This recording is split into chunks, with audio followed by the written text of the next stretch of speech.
Hi, my name's Andrew. If you're new to the b11 or b12, welcome. This is a b12. I want to talk about it. A few things to look for if you're just starting out with one of these cars.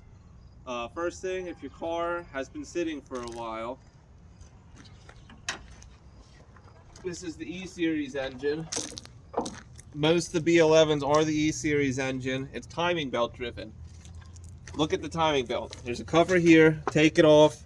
It's a couple screws. You have to move some things out of the way. This mount, you have to remove these 3 bolts and lift this up. And there's the alternator bracket here. You'll have to remove that, get that out of the way. But look at the belt. The belt is, I think, a 60,000 mile service. So check it out. Make sure it doesn't look like it's going to break anytime soon. If it does, change it. It's cheap. It's easy. Pick up the book for it. It's a real easy do-it-yourself job. And most of the stuff on these cars is real easy do-it-yourself kind of stuff. So if you're new, you're just getting into cars, whatever, this is one of the best cars to start out with. It's a really good daily driver. If you live somewhere where the weather's not too bad, it's a great daily driver. It's good on gas, cheap to maintain. If you're looking for performance, this really isn't the car for you, but I'm going to touch on some of that stuff. First thing, after you get your car, you get it running, and it might need a fuel pump. If it's been sitting, it's going to need a fuel pump. It's an electronic fuel pump, really easy to change. It's under the back seat. There's a cover plate, you can change it. If it's a carbureted version, it's a mechanical fuel pump. It's mounted on the back of the engine. However, the mechanical fuel pumps usually don't go bad from sitting. The carburetor may get gummed up. So if you're new to cars, get somebody else to rebuild it, and definitely pick up a book. After you get it running, this one here, even this one has vacuum lines on it. The carbureted engines have a lot more vacuum lines on it. Those are going to get old. They're going to crack. They'll need replaced. This one here, you can see the vacuum line's pretty easy just because of this air cleaner cover I have on. I actually recommend staying with the original style air cleaner if it's something you're going to daily drive. I actually recommend staying stock if you plan to daily drive it. When staying stock, it's great. Easy tune-up stuff. So this is going to be one of the first things you do after you get your car running. Spark plugs, spark plug wires, cap, rotor. Replace that stuff. It's easy. Rock Auto. Rock Auto is the place to go to for these cars. If you go to an auto parts store, they're probably not going to have anything in stock, or they'll have to order it. But Rock Auto is cheap and ships right to you, makes it convenient. Starter on this. Starter is easy to get to. The starter may go bad from sitting also.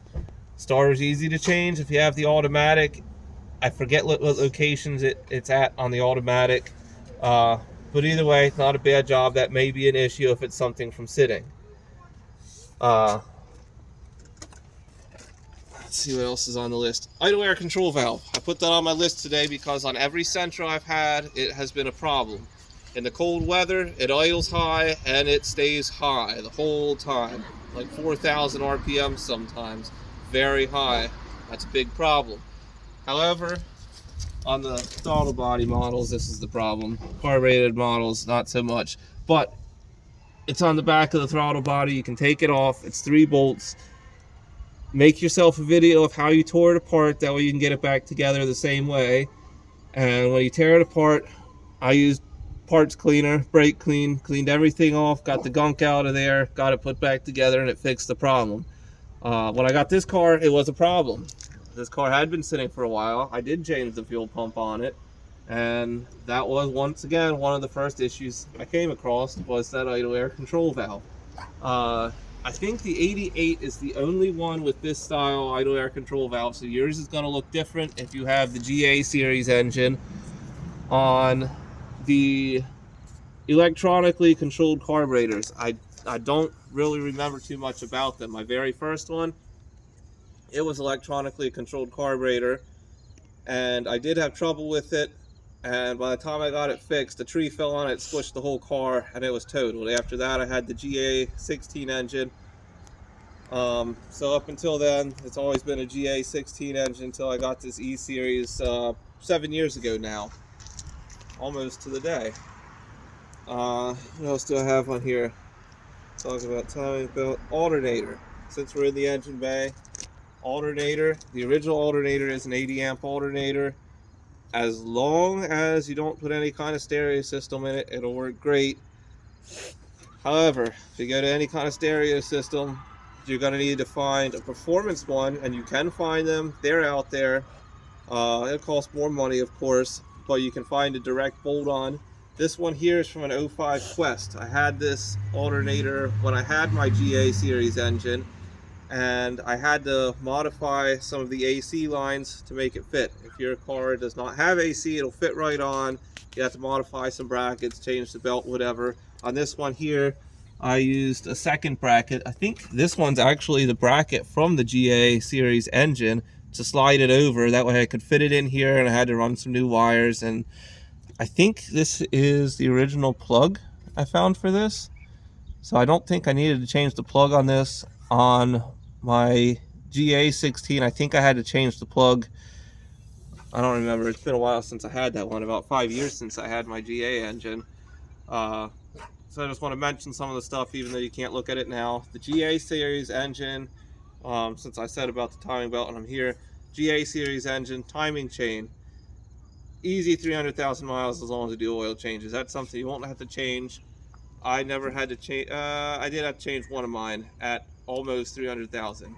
That was the first one I had, almost 300,000 miles. I changed it, and the car died of rust. Performance options. There are a few performance options. I don't know about too many for the GA series engine. This one's the E series engine. You can get a cam, Delta cams. They have camshafts for these engines. If that's something you want to change, it's not a bad job. If you're new to it, you get familiar with the engine. All I had to do, once again, the mounts. I had to take this mount off, and I had to take the mount over there off, and I tilted the engine so that I could get it up at an angle and slid the cam out. And then you'll need new rocker arms. Now I'll start this thing up at the end of this video so you can hear it. It sounds pretty nice with the cam in it.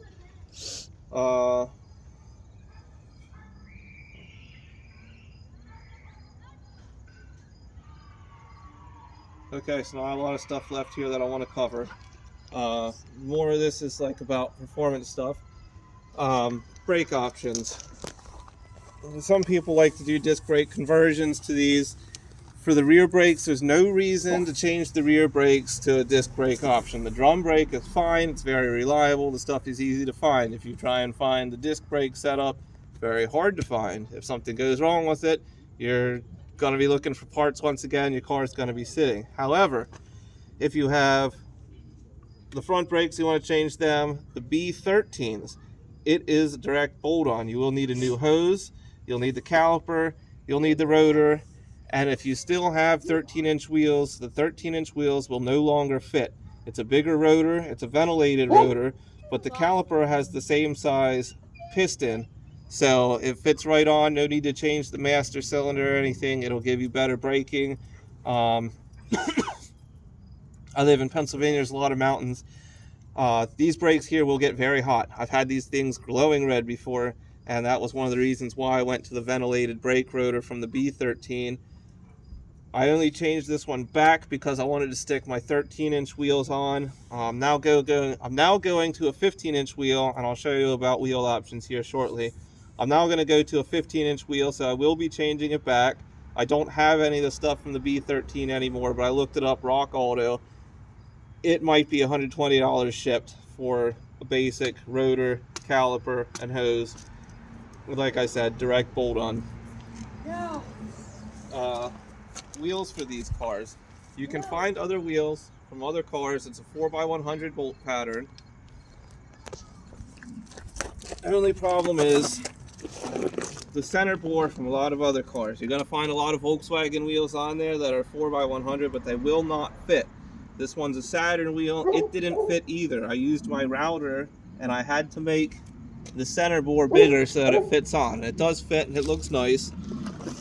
Here, I'll show you what it looks like with these wheels.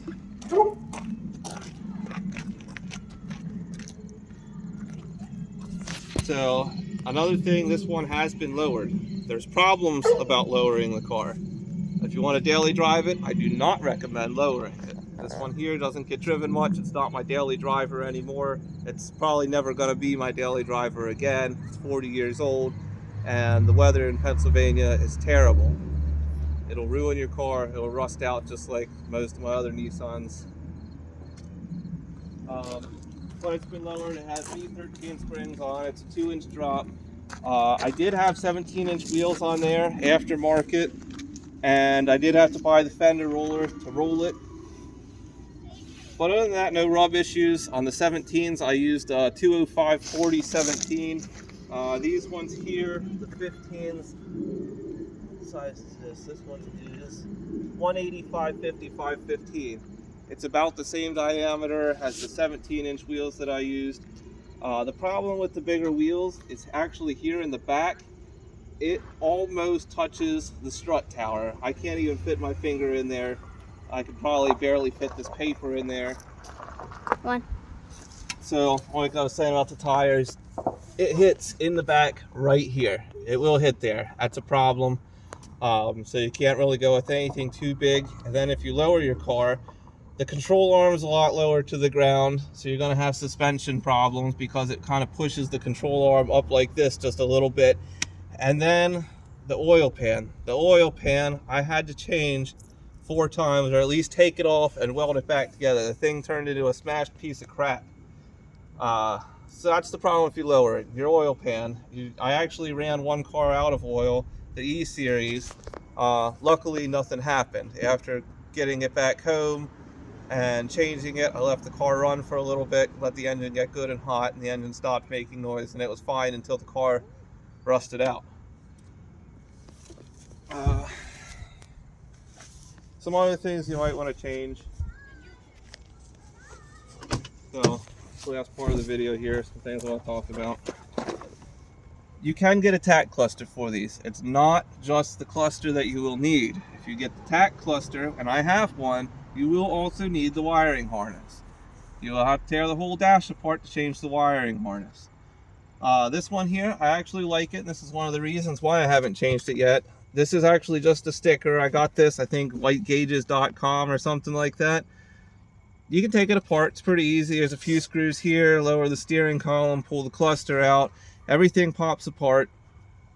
I had to cut right there to stick the sticker on to get it around the needle. And, of course, take some screws out. But real easy. It looks nice. I do like it. And then somebody said about steering.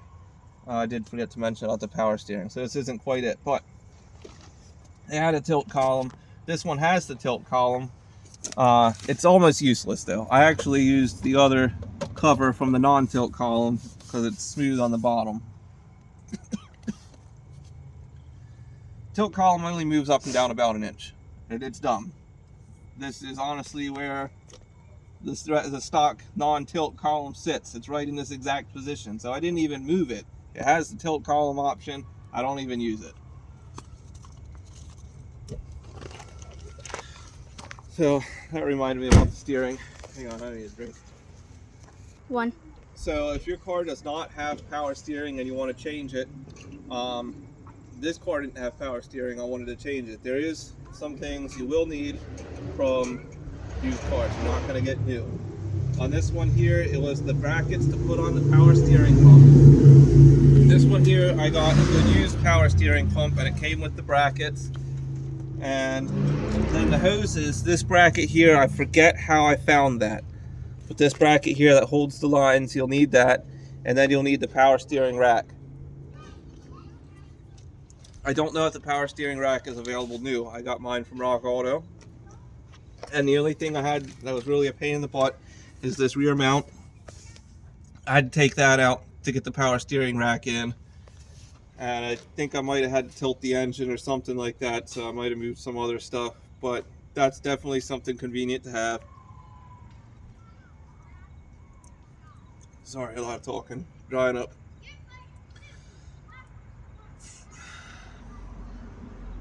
I think I got everything covered. Starting it? Oh yeah, I did want to start the car. Start the car so you can hear how it sounds.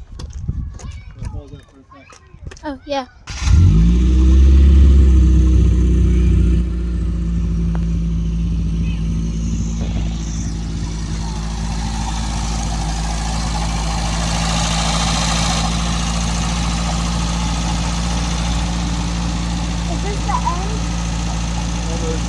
else I do here. Don't unfold it yet.